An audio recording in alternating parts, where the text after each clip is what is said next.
Testimony from the FBI, Kendall Jenner, and revealing Twitter messages, recapping the third week of the SBF trial. The action-packed third week of Sam Bankman-Fried's historic fraud trial concluded Thursday afternoon in Manhattan federal court. Here's what you missed. The prosecution's new star witness. The prosecution started with a bang as Nishad Singh delivered a powerful testimony against the now-disgraced FTX founder. Singh testified that customer deposits into FTX were spent and lost by sister company, Alameda Research, on real estate investments, VC investments, campaign donations, and speculative events and trading. The former head of engineering for FTX went on to say Bankman-Fried spent in excess, claiming that the disgraced crypto founder spent nearly $1 billion on promotional deals for the company. Bankman-Fried's lavish lifestyle was widely reported on, with the former king of crypto bankrolling a $35 million luxury penthouse for himself and 9 other FTX and Alameda Research employees. While Singh claimed he had the nicest room in the house, he often felt confused about its ostentatious nature. "I thought about moving out many times," Singh said.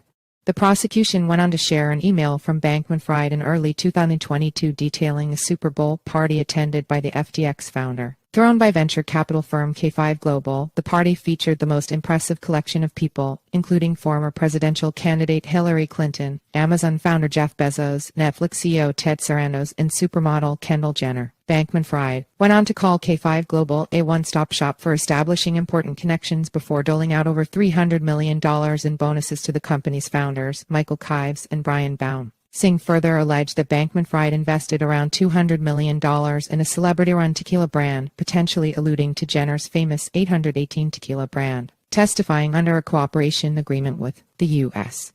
government, Singh said Bankman-Fried's operation reeked with excess and flashiness. The prosecution later provided evidence of Bankman-Fried conducting high-profile meetings with influential government officials, including former President Bill Clinton, New York City Mayor Eric Adams, New York Governor Kathy Hochul, Saudi Arabia's Minister of Investment H.E. Khalid Al-Falih, and Governor of Saudi Arabia's Public Investment Fund H.E. Yasser Al-Rumayyan. Political and social climbing were not going to be rewarded, and here we were doing it in exorbitant amounts, stated Singh. Follow the money trail. Singh testified that Bankman-Fried often had all of Alameda's balances on display on one of his desk monitors, diminishing the defense's ability to distance Bankman-Fried from Alameda Research's financial operations. The prosecution brought in University of Notre Dame accounting professor Peter Easton, who conducted a complete financial analysis of Alameda and FTX. In a series of slides, Easton revealed that nearly 68% of Alameda's third-party loans consisted of FTX customers' deposits. At its peak, FTX's liability to customers was $11.3 billion, yet it only held $2.03 billion.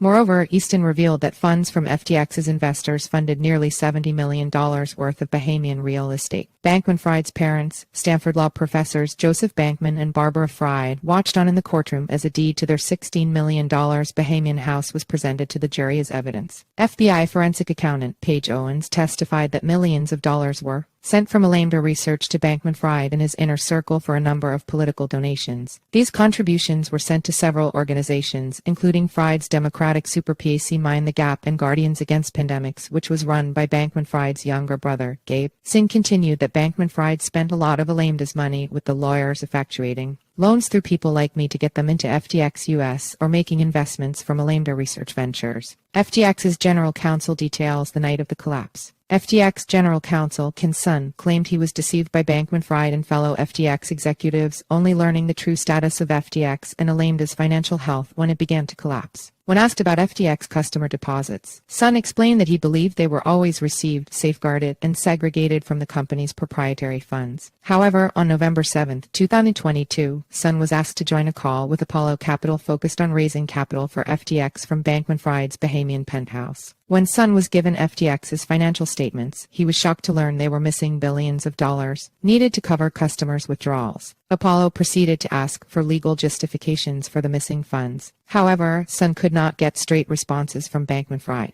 Singh, who lived in the penthouse, went pale. It looked like his soul had been plugged away from him, Sun said. When Bankman-Fried pulled Sun aside to talk through potential theoretical arguments he could make to explain away the missing funds, Sun told him there were none. Sun resigned as FTX's general counsel the next day. Sun's testimony is particularly important, as it potentially closes down a line of argument for the already struggling defense where they could have argued Bankman-Fried did not have adequate potential legal counsel when he was running FTX and Alameda. SBF spamming Twitter messages. In another pivotal moment in the prosecution's case, the jury was presented with a number of Twitter direct messages between Bankman-Fried and Vox journalist Kelsey Piper. In them, the two discuss a prior conversation where Piper asks Bankman-Fried if it's worth it to behave unethically for the greater good. At the time, Bankman-Fried said no, but revealed in the messages that he said a lot of dumb SHT that was not true. I feel bad for those who get FCK'd by it, Bankman-Fried wrote. The disgraced king of crypto continued by saying that Singh had been hit hard by FTX's collapse. Singh revealed he was suicidal for months on the witness stand.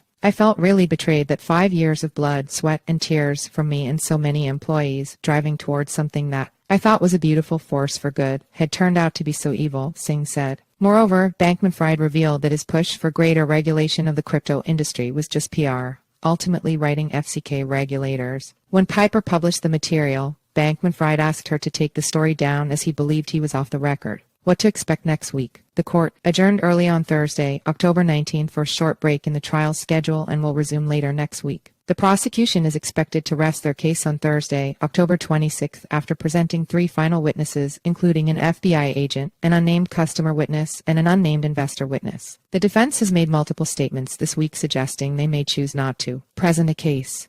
However, Judge Kaplan insisted that if they go ahead with Bankman-Fried's defense, they must do so on October 26. Bankman-Fried has pleaded not guilty to 7 fraud charges and is facing a potential maximum sentence of over 100 years if convicted. It is unclear if he will decide to testify should the defense go forward with their case. Cryptonews.com reporter Julia Smith is on the spot in the court and will be reporting daily on the proceedings. Julia Smith at Cryptonews.com.